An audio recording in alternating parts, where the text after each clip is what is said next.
Hello everyone, I'm Dr. Shafila. Welcome to session 87 of Environmental Studies provided by IGNOU Tools.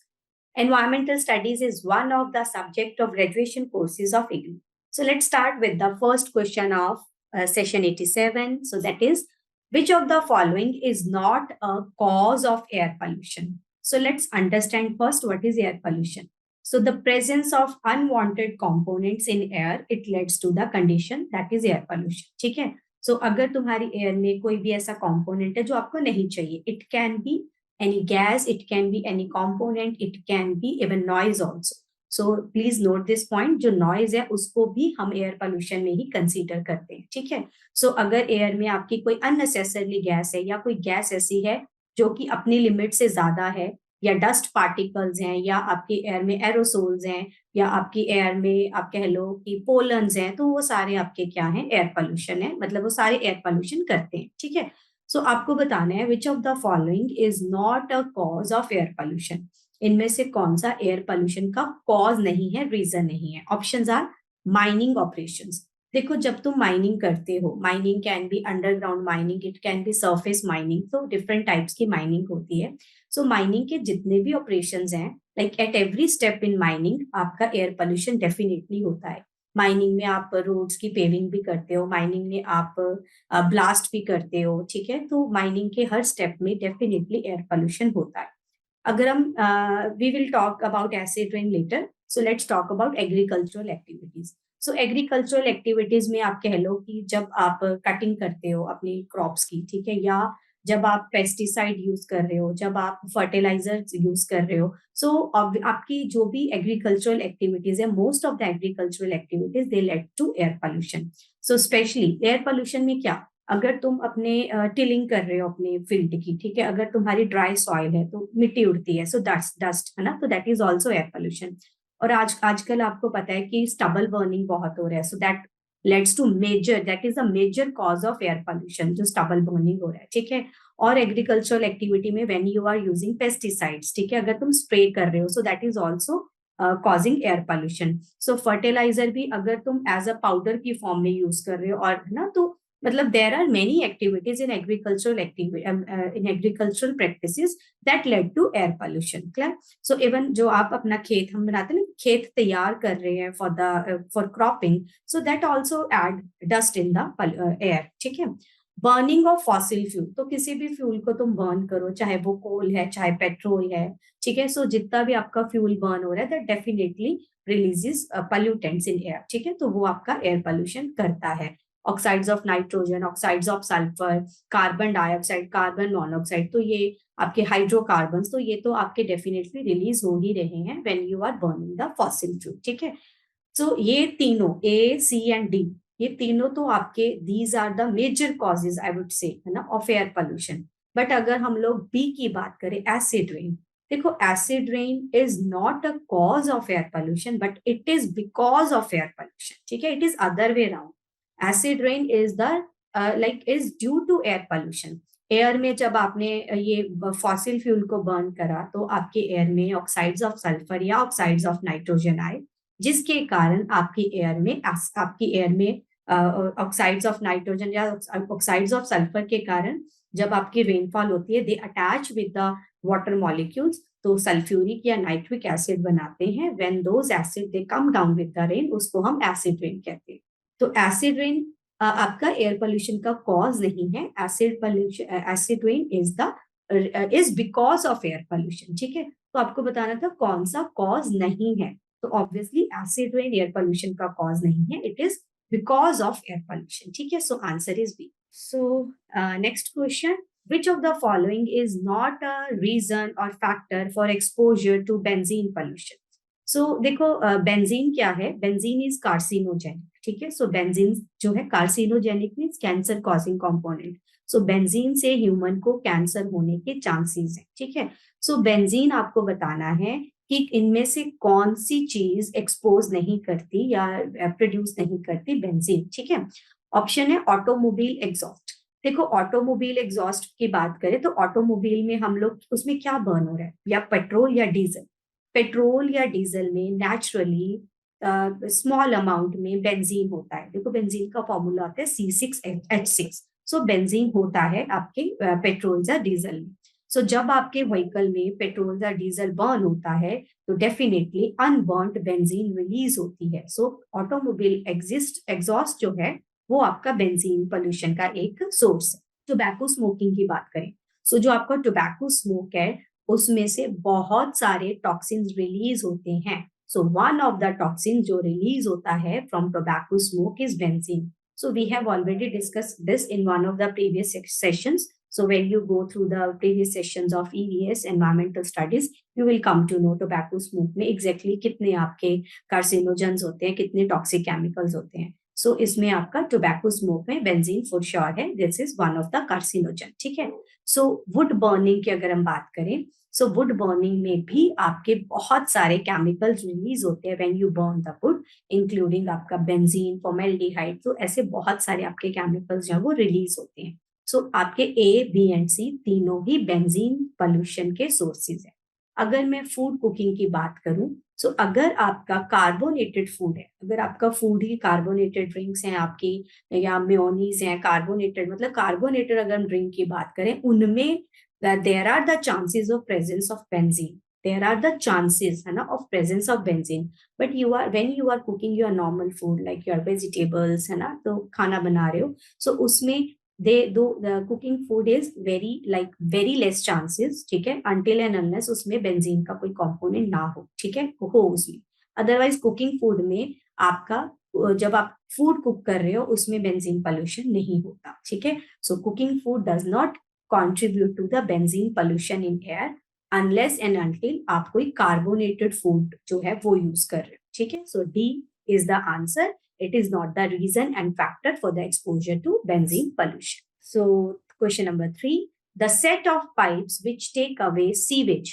So उन pipes को, set of the pipes, अभी question जब भी पढ़ते हैं तो इसको बहुत केयरफुली आपने देखना है कि क्वेश्चन में पूछा क्या है, बिकॉज आपकी जो ऑप्शंस होती है दे आर वेरी सिमिलर, ठीक है। तो आपको देखना है कि वो उसमें से आंसर कौन सा आ सकता है, ठीक है। तो सेट ऑफ द पाइप्स की बात करिए, सिर्फ पाइप की बात नहीं करिए। सो इट इज पूरा स्ट्रक्चर की बात हो रही है।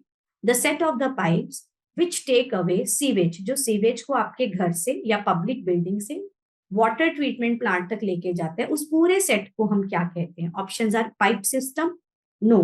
Transportation, no. देखो पाइप सिस्टम तो है ही, पूरा सेट है पाइप का, ट्रांसपोर्ट कर रहा है वो, है ना, ये भी है, बट उस टर्म को हम लोग क्या बोलते हैं, पूरे सेट को हम क्या बोलते हैं? अगर हम सीवर्स की बात करें, सो सीवर्स आर द पाइप्स, ठीक है। सीवर्स आपकी क्या है? पाइप्स हैं जिसके थ्रू आपका सीवेज, ठीक है, जाता है टू द ट्रीटमेंट प्लांट। लेकिन उस पूरे सेट को, पूरे स्ट्रक्चर को तुम क्या कहते हो? सीवरेज सिस्टम, ठीक है। सो पूरा जो स्ट्रक्चर है that is the sewerage system, not the sewer. Sewers are the pipes only, clear. So answer is D. Which of the following is biodegradable? देखो bio means living, degradable means टूटना।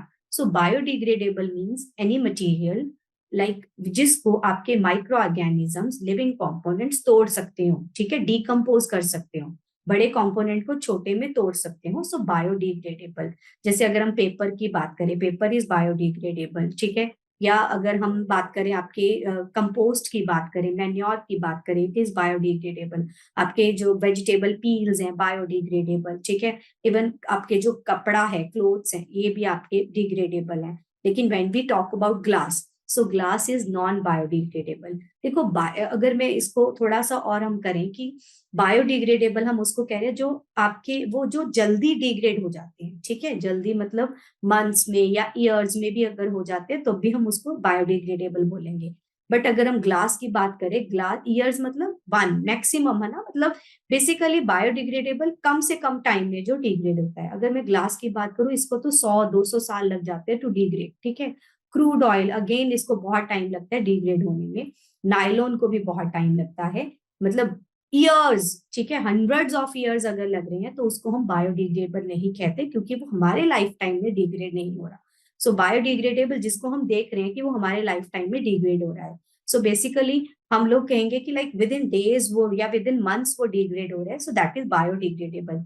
Farm yard manure, so manure जो है वो आपको with in months जो है या वो आपको डिग्रेड मिलेगी, ठीक है। So farm yard manure is biodegradable. So biodegradable is any component which can be decomposed, which can be degraded, which can be degraded by the microorganisms or other living components. ठीक है, so answer is D. Coming to the last question, photochemical smoke is a resultant of reaction among.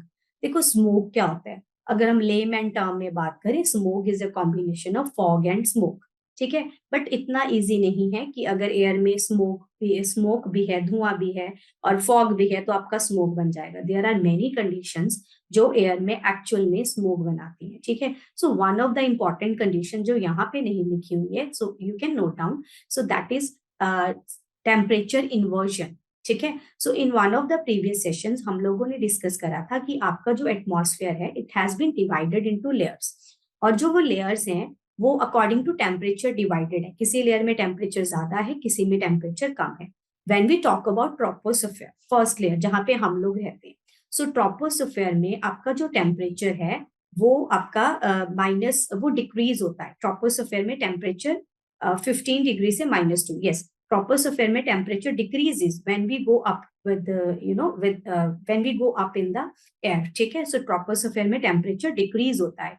so अगर वो decrease होने की जगह increase होना start कर देना तो उसको हम temperature inversion बोलते हैं, मतलब temperature उल्टा हो गया. so अगर एयर में temperature inversion हो रहा है, ठीक है, अगर एयर में आपका ऑक्साइड्स ऑफ नाइट्रोजन है, ओजोन है एंड इवन पैन है, in the presence of sunlight, वो क्या बनाती हैं, फिर आपका स्मोक बनता है.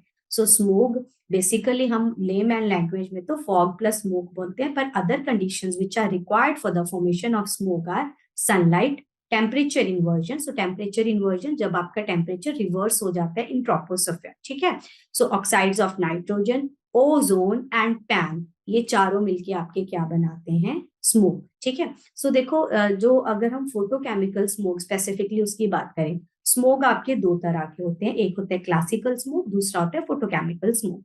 क्लासिकल जो स्मोक है उसको बनाने के लिए सिर्फ primary components, primary air pollutants responsible होते हैं, लेकिन फोटोकेमिकल स्मोक को बनाने के लिए प्राइमरी भी एंड सेकेंडरी भी, दोनों का कॉम्बिनेशन होता है, वो पॉल्यूटेंट्स रिस्पॉन्सिबल है.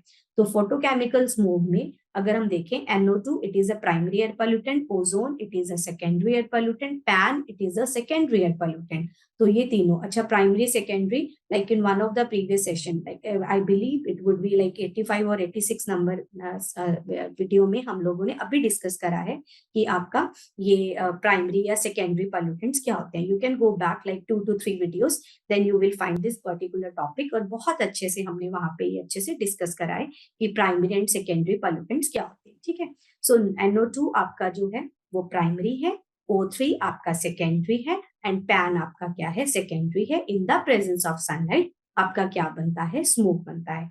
तो CO या CO2 जो आपको तीनों ऑप्शन में दिख रहा है ना, तीनों ऑप्शन में B में यू हैव CO, C में CO है और D में भी CO है, कार्बन मोनोऑक्साइड. देखो CO या CO2 जो है जब वो एयर में ज्यादा है वो स्मोक बनने के चांसेस इंक्रीज कर देता है, बट वो स्मोक अपने आप नहीं बनाती. सो स्मोक बनाने के लिए CO या CO2 रिस्पॉन्सिबल नहीं है, बट यस अगर CO या CO2 का लेवल ज्यादा है वो chances of smoke formation increase कर देते हैं. ठीक है, so you have to understand this term जो मैं अभी बता रही हूँ. एक तो होता है कि स्मोक बनाने के लिए वन ऑफ द कंपोनेंट है कि रिएक्शन किस किस के बीच में हो रही है, एक है कि वो एक मतलब रीजन है कि जिसके कारण वो पूरा ऐसी कंडीशन बन जाती है कि स्मोक बनना ज्यादा चांसेस होते हैं बनने के. ठीक है, तो CO2 एंड CO सिर्फ चांसेस बढ़ाते हैं. Clear, so answer of this particular question is A.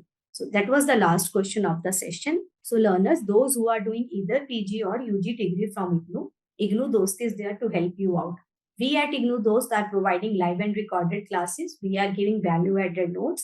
We are helping our students for exams through Exampedia. In IGNOU Dost, a continuous support from mentors, professional mentors is there who will be helping you in completing and submitting your assignments for your career development and even for skilling your personal and social development. You can reach us out on the number 7594939297 via call or WhatsApp. You can also visit the official website of IGNOU Dost. Thank you. See you in the next session.